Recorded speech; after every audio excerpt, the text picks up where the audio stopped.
इकबाल पर पुछ लिया, इकबाल तू ते दसना रसूलुल्लाह की विलादत से की करना चाहिए है या आमिना के लाल की शान की है।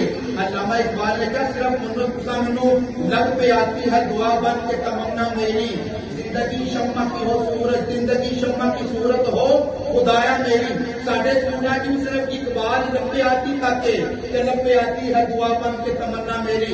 इकबाल ने क्या तुम मैं दसना आमिना के नाज की शान की है।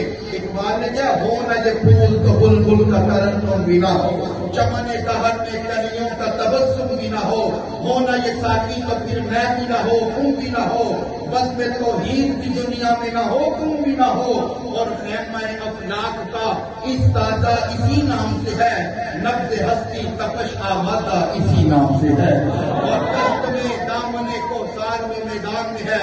इकबाल कितों तक आमिना के लाल का जिक्र करना चाहिए, अल्लामा इकबाल कितों तक रसूलुल्लाह का जिक्र करना चाहिए। अगर दश्त में दामने को सार में मैदान में है, बाहर में मौज की आगोश में तूफान में है, चीन के शहर मराकश के बयाबान में है, और पोशीदा मुसलमान के ईमान में है। चश्मे फलक ये नजारा अब तक देखे, रिफत शान व रफाना लका जिक्र देखे।